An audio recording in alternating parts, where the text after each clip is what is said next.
Hi everybody! I figured that with summer officially beginning, it could be fun to go through and share with you all the books I acquired this spring. And then at the end, I'll also be unhauling or getting rid of a few books. The first two books I got were Winnie the Pooh and The House at Pooh Corner by A.A. Milne.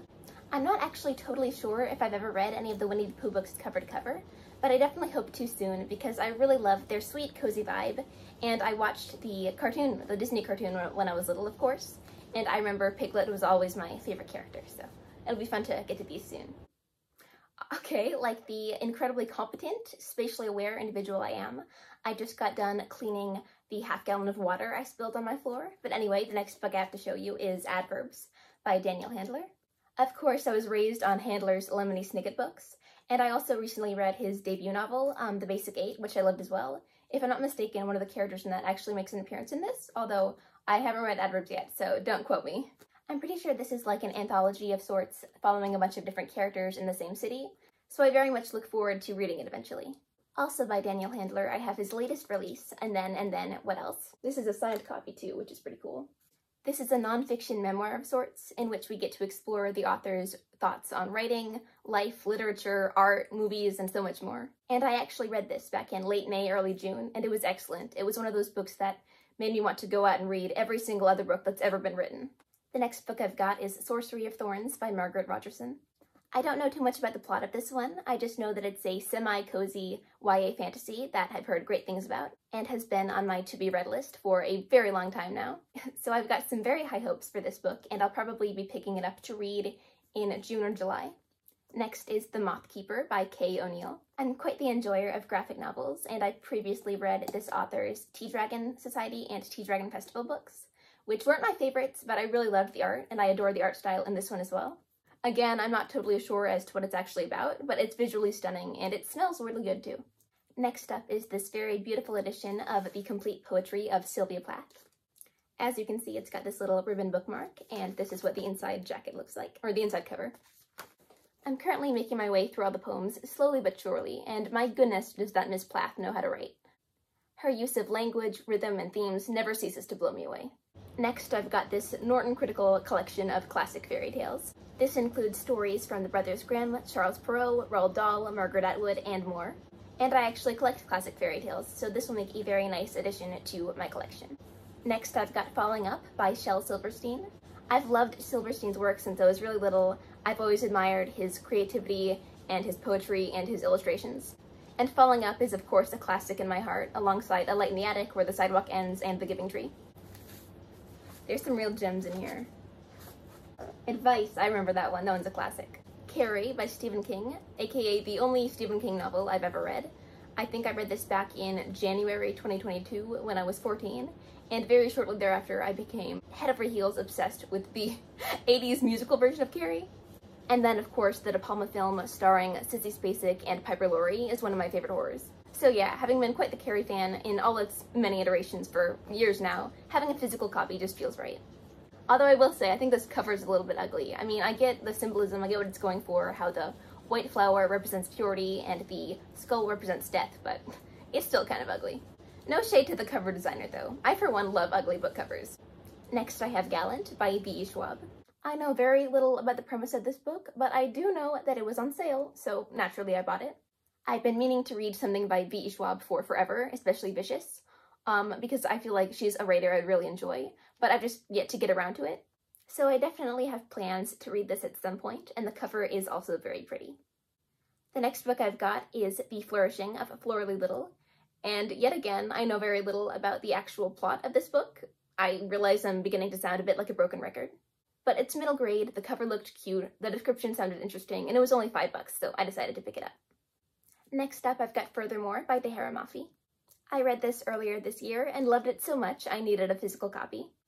It's such a sweet middle grade fantasy, and I love the cover and all its little details. I also love the chapter illustrations inside, like that one. And I still need to read the sequel because it's just such a fun, fantastical world to be inside of. Next up, I've got the Spiderwick Chronicles, Volume 4, The Ironwood Tree. This was one of my favorite series in elementary school, and it was only $1, so getting it felt like a bit of a no-brainer.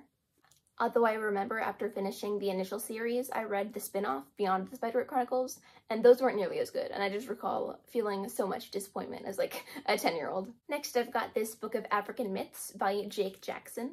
I'm not super familiar with African mythology, but from what I do know about it, it seems really interesting, so I'd love to learn more. I'm not gonna lie to you, most of the African mythology I know, I learned from Anansi Boys by Neil Gaiman, so I definitely like to learn more.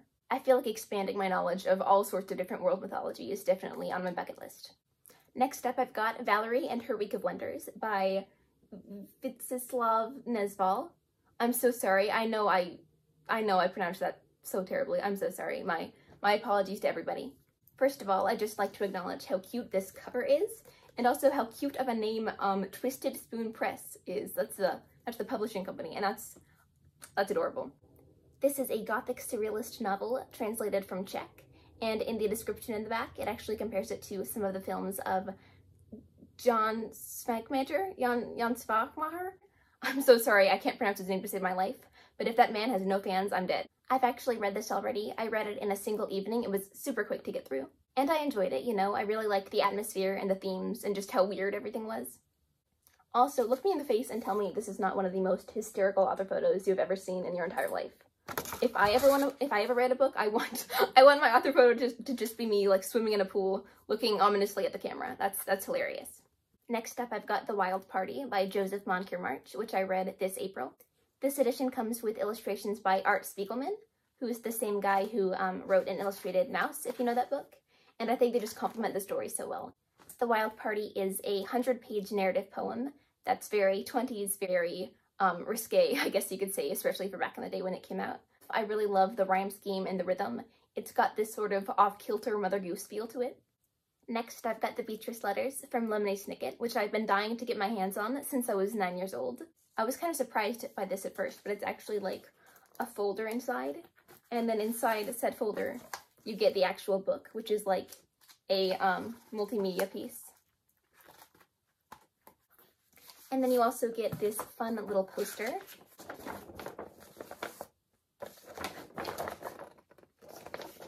Hope you can see that okay. And I think this cover is just the prettiest. I feel like it deserves to be on display somewhere. Next up, I've got the annotated Wizard of Oz, written by L. Frank Baum, and annotated by Michael Patrick Hearn.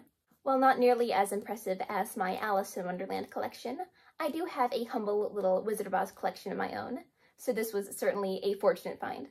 I'm really glad to have an annotated copy, because I'm always interested in hearing what people's theories are regarding what the Wizard of Oz may or may not have been attempting to be an allegory for. And when it comes to my favorite books, I love me some Cliff's Notes. I think the cover is very beautiful as well, despite it being humongous. Now I'm moving on to all my new Alice books, the first of which being The Photography of Lewis Carroll. I've been an avid Alice collector for like 7 years, so I just couldn't pass this up when I found it in the used bookstore.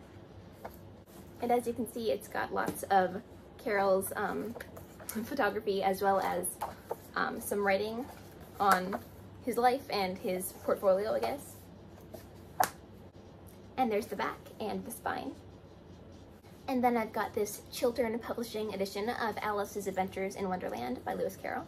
It's got John Tenniel's original illustrations in full color, as well as this little ribbon bookmark and these very pretty gold sprayed edges.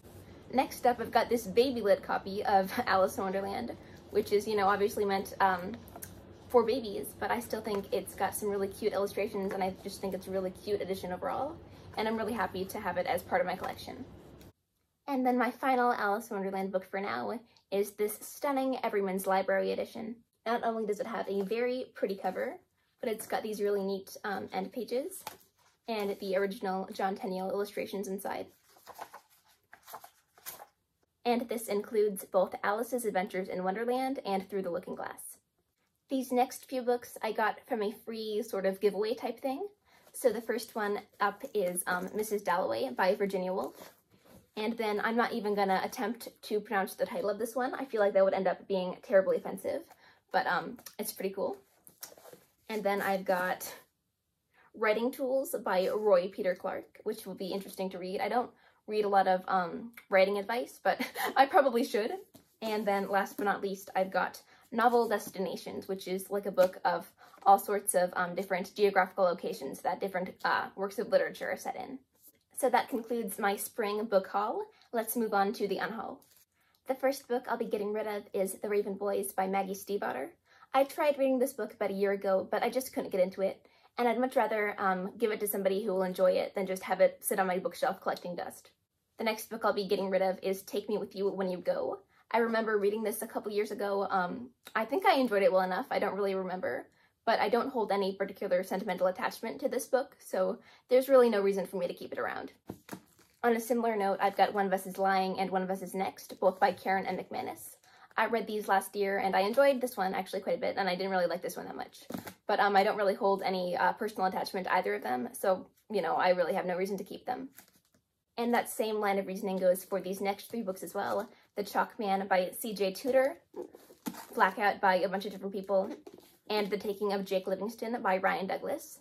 I read all of these last year, and I enjoy them well enough, you know, but I don't really hold any sentimental attachment to them, so really I have no particular need to keep them around. I'd rather give them to someone who will enjoy them more than I do. I'll most likely be giving all these books to my local used bookstore, but if you want to get rid of some of your books as well, you can definitely donate to the library or just give them to a random little free library in your area. Those are both great options. And with that, this video is pretty much concluded. Thank you so much for watching. I really hope you enjoyed, and I hope to see you next time. Bye-bye!